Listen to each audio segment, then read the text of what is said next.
Labadiena, gerbiami Lietuvos sveikata skaitytojai ir žiūrovai. Šiandien bendrausime su Seimo sveikatos reikalų komiteto nariu, vaikų psichiatru Linu Slušniu.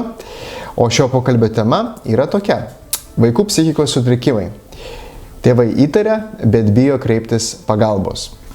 Gerbiamas Linai, panašu, kad neretai vaikų tėveliai, nors ir pastebi, kad jų vaikai elgiasi kitaip negu bendraamžiai, tačiau vengia arba bijo kreiptis į specialistus. Ar toks tėvų požiūris galėtų būti susijęs su vis dar gaja psichinės sveikatos stigma? Iš esmės, gyvenimas turi tęstis taip, kaip tęsiasi. Deja, kai mes gauname diagnozę, kartais mes reaguojam labai keistai. Mes iš karto reaguojam, kad tas vaikas yra kažkoks kitoks, jisai galbūt netinkamas būti tarp vaikų, jam reikia kažko tai atskirai. Ir daugelio atveju susidurdavo, kad tarsi jis iškrenta iš bendro tokio proceso. To negali, viską jisai gali galbūt. Tik tai reikia kitokio požiūrio, kitokio galbūt prieimo prie to vaiko, kitokio buvimo su tuo vaiku, santykio kūrimo kitokio, bet viską jisai gali daryti tą patį. Ir šito mes nemokėdavom. Ir sakote kitokio. Tai ką jūs patartumėt tėvam, kurie išgirsta vienokią ar kitokią diagnozę? Kalbant apie diagnozes, kokios psichikos ligos yra būdingos vaikams? Turbūt pirmiausia, tai visos ligos vaikams, nes mes vaikus nepamirškim, tai turim nuo 0 iki 18 metų. Tai vaikams yra būdingos visos ligos, nuo priklausomybių, ką turėtume, iki, sakysim, jau tikrai šizofrenijos, sudėtingų sutrikimų. Bet aišku, su kuo dažniausiai susiduria vaikų psichiatrai, įvairūs elgesio sutrikimai. Įvairiausio pobūdžio, įskaitant ir, sakysim, ten hiperaktyvumas ir kitos diagnozės. Kas dar yra pas mus yra problema, kad, pavyzdžiui, hiperaktyvumo diagnozė pas mus labai mėgsta, ten koks nors nenuorama arba neauklėtas vaikas labai mėgsta patys suaugę pasakyti, mano vaikų hiperaktyvumas. Nueina pas vaikų psichiatrą, tu žiūri į tą vaiką, nėra to hiperaktyvumo, tu jo nematai. Jeigu judrus, gyvas vaikas, tai jis nereiškia, kad jis yra hiperaktyvus. Tai visos diagnozės yra. Turbūt yra keletas tokių, kurios yra tėvams išgirsti visada yra sudėtingesnės. Tai yra, beveik visada yra labai sunku išgirsti depresijos. Jau nekalbu apie, tarkim, įvairius šizofrenijos atvejus, šizoafektinius visokius sutrikimus, kurie gali būti. Į, sakysim, hiperaktyvumą, į autizmą mes pradedam po truputį šitas diagnozes prisipratinti ir pradedam suprasti, kad tai nėra gyvenimo pabaiga, kad teks išmokti kitaip tiesiog po truputį gyventi, kad mūsų gyvenimas po truputį pasikeis ir turėsime su tuo vaiku gyventi kitokį gyvenimą, negu gyvenom iki tos diagnozės. Tai tėvai po truputį prie šito pratinasi, bet aišku, visiems yra sunku ir tos diagnozės išgirsti nėra malonu, nes kiekvieni tėvai nori, kad vaikas gyventų be diagnozės. Tai dažniausiai aš tai ramindavau savo darbę, tai aš tėvus ramindavau visuomet tokiu, kai sako, tai kas bus, jeigu jūs nustatysis diagnozę, tai aš kartais ramindavau, kad sako, žinot, jūs nepergyvenkit, sako, jeigu kaip psichiatras, tai aš kiekvieną žmogų rasiu po diagnozę, tik tai klausimas kokią. Čia kaip prokuroras, duokite žmogų rasiu straipsnį. Tai ar patys tėvai prisibijo šiek tiek vaikų psichiatrų?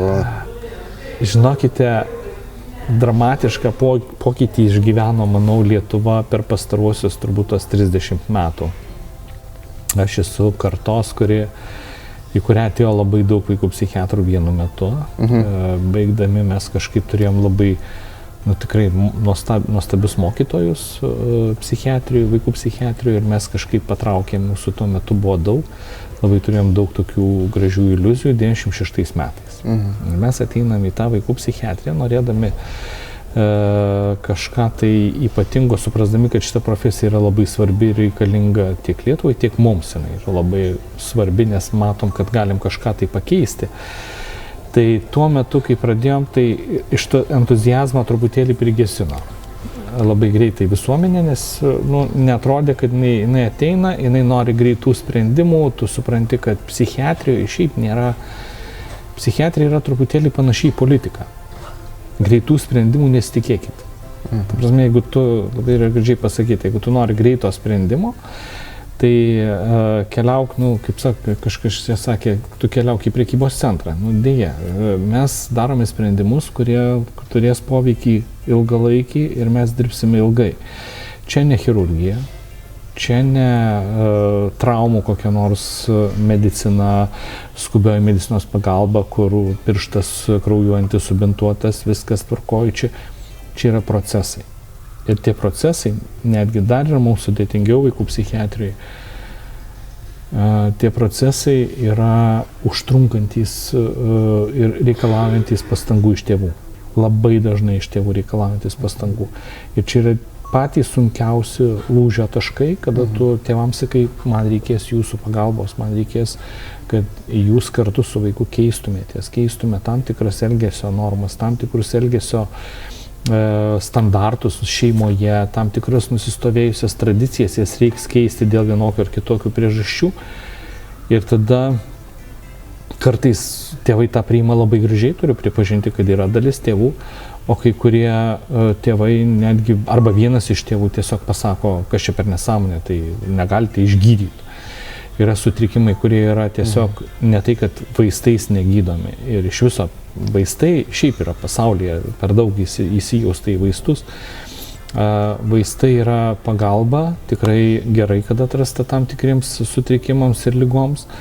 Bet šiaip didžiojo atveju su vaikais reikia dirbti per aplinką, per socialinius įgūdžius, per tarpusavio santykius, visiškai keičiant tam tikrus elgsenos modelius, nusistovėjusios tradicijas, nusistovėjusios tam tikrus dalykus, kurie turi pasikeisti. Ir tada, kai keičiasi visa socialinė aplinka, vaikas irgi po truputį ima keistis.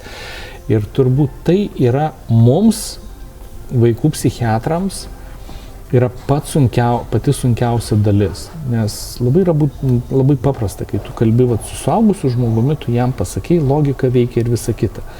Vaikui ta logika veikia kitaip. Jisai mato ir elgiasi, jisai mato ir priima.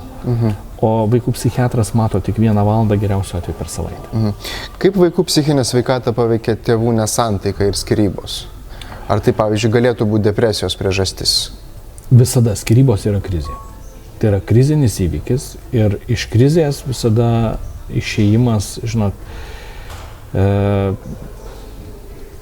pasakysiu taip, karai žmonijai atneša daug skausmų, bet karai atneša gerų dalykų. Žiūriu, bet atneša. Net psichiatrijai, net psichikos sveikatos atradimų su karais atėjo po trauminio streso sutrikimas. Karuose atsiradęs, sakysim, per karus atrastas dalykas ir kiti dalykai. Tai skyrybos yra panašiai, žinokite. Skyrybos yra tam tikra krizinė situacija, iš kurios vienoj pusėje tikrai tai yra bėda ir tai yra didelė nelaimė vaikui, bet tai yra visiems, tai mažam sociumui, kuris yra vadinama šeima, šeimos nariai, artimieji, platesnė, siauresnė ta šeima, bet visa ta šeima, visiems yra krizė, visiems yra labai sudėtinga, bet iš jos kartais gali išeiti ir gerų dalykų. Aš sakau, kas gali būti gerai, žiūrint, kaip į tą skyrybą žiūri tėvai ir kaip jie elgiasi. Jeigu jie įeina į tikrąjį karą, ilgalaikį, tokį 5-6 metų, aš esu matęs skyrybas 8 metų. 8 metus tęsiasi skyrybos. Vaikas, kuris buvo 2 metukai skyrybos, jam skyrybos baigėsi ties 10 metų ir iš esmės baigėsi tada, kai vaikas pasako vienam iš tėvų, jeigu tai aš tavęs matyti nebenoriu. Ir man tu nusibodai, nes tu ten kitą pusę, ten visą laiką drožiai.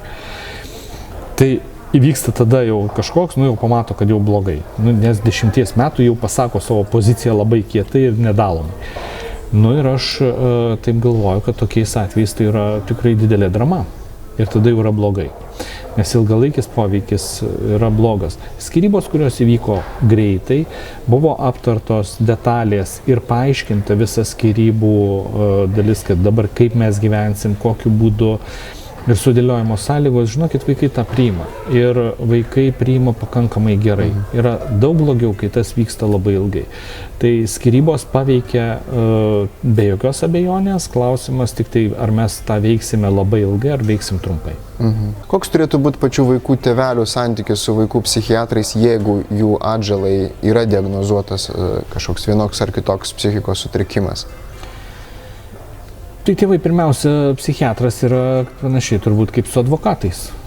Ateini ir dedi ant stalo viską, tu turi būti atviras. Atvirumas tai yra vienas svarbiausių taisyklių. Negali nieko slėpti. Ir išsakyti baimės, išsakyti savo lūkesčius. Tu turi padėti ant stalo viską, ką tu galvoji. Ir jau vaikų psichiatro yra darbas su tuo tvarkytis ir pasakyti, va, šitos baimės, kur yra pagrįstos, kur tie lūkesčiai pagrįsti, ką aš duosiu, ko neduosiu. Ir tada galima pasakyti, kad aš galiu, ateis ir sakys, žiūrėk, mano vaikas dabar liūdnas, jisai ten labai, dažniausiai nesako liūdnas, sako depresija. Tu sakai liūdnas ir tai ką čia dabar man daryti, čia jūs išgydykit. Aš sakau, nereikia gydyti, reikia ieškoti. Pirmą turiu pasikalbėti ir nebūtinai man reikės skirti vaistus arba kaip veiks vaistai, pavyzdžiui, turėjau. Labai visada skirdavau dėmesio, net jeigu skirsi vaistus, skirdavau dėmesio labai išaiškinimui, ką gali duoti. Nes, pavyzdžiui, antidepresantai, kad spaudimas yra didelis duoti antidepresantus, bet, pavyzdžiui, silpna trumpalaikę atmintį. Ar vaikas sugebės mokytis vartodamas antidepresantus, bet tokį paprastą atrodo dalyką. Ir tada tu sėdi su tėvais ir sprendi. Čia kaip pavyzdį sakau. Kai tu žinai tam tikras detalės, tai tu bandai tuos laukelius sudėti. Kuo atviresnis bendravimas, kuo to bendravimo atviro bus daugiau, tuo mes turėsime sveikesnius santykius. Ir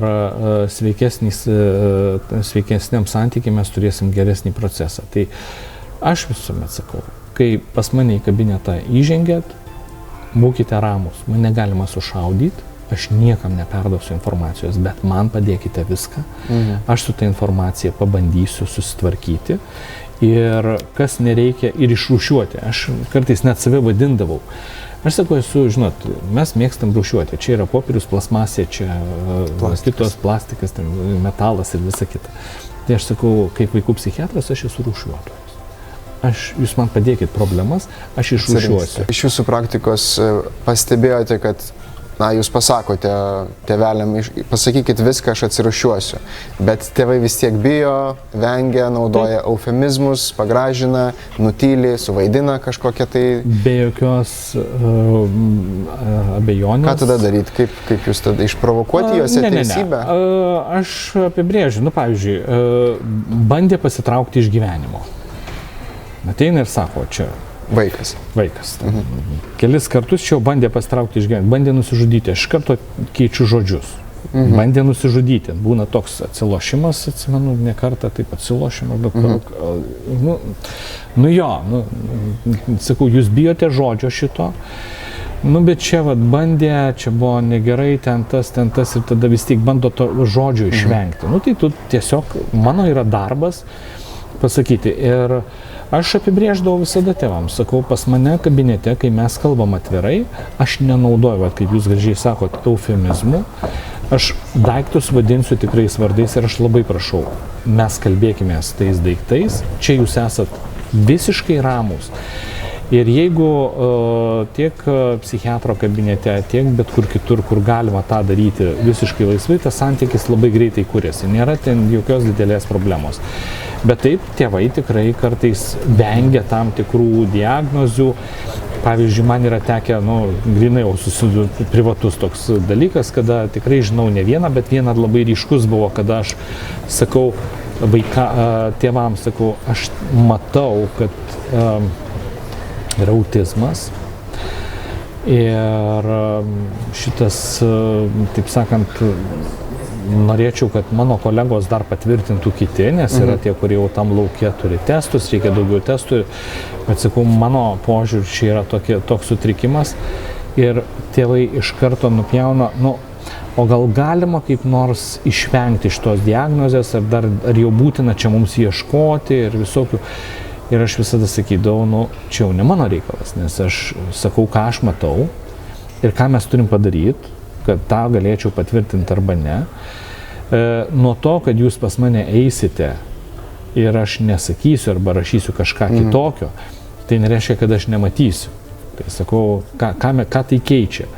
Bet aišku, tada išlenda kiti dalykai, tada atsiranda baimė. O kaip mokykloje žiūrėsim ir visus kitus, ir tada tu jau pradedi dėliotis tą ne tiek diagnozę, juk bijoma ne diagnozės, bijoma visuomenės požiūrio į diagnozę ir kaip jo tas brangus turtas, vaikas, gebės toj visuomeniai prisitaikyti arba jam pavyks prisitaikyti, ar jis bus priimtas. Tai šito dažniausiai bijoma.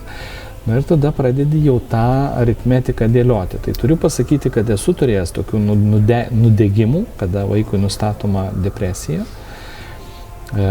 Normaliausiai vaikas tą priima, paauglys priima tą faktą, ateina į mokyklą, ten truputėlį paima ir pasako, kad nu, aš turiu depresiją, man negaliu ten to daryti, aš negaliu čia tam tikrai apribojimai, ir mokykla garsiai paima ir išrėžia, jis turi depresiją.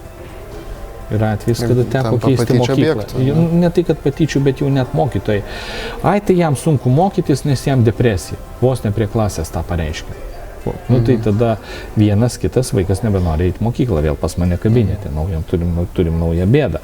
Ir atsimenu, teko keisti mokyklą, kur pats kalbėjau su kitu direktoriumi, su vadovais ir sakau, nu man gelbėkit vaiką. Ir išgelbėjo iš tiesų, ir perėjo kitą mokyklą, nebuvo jokios problemos, išnyko diagnozė, išnyko viskas, problema neišnyko. Išnyko kalbėjimas apie tai. Ir vaikui buvo suteikta pilna pagalba. Tas pats miestas, 2 mokyklos, visiškai skirtingas požiūris. Vienur tėvai laimingi ir sako, kažkas tai įvyko, o praėjus 2 metam tas vaikas, ta depresija nyko. Ko palinkėtumėt 2 žmonių grupėm, tai yra pirmiausia sergantiem vaikam ir sergančių vaikų tėvam? Aš turbūt palinkėčiau vilties ir tikėjimo, kad tikrai situacija nesitęs amžinai, kad net pačiuose sunkiausiuose sutrikimuose, jeigu kalbant, nu, tarkim, šizofrenija faktiškai yra tikrai neišgydoma liga dar pas mus, bet kad jie galima valdyti ir kontroliuoti ir su jie gyventi, tai šiandien galiu pavyzdžių sakyti daugybę. Tai net pačių sunkiausių ligų visada galima išbristi ir eiti tuo keliu, kad mes galėsim gyventi daugiau mažiau normalų gyvenimą. Ačiū Jums už pokalbį, buvo labai įdomu, gerbiamas Linai. Ačiū Jums.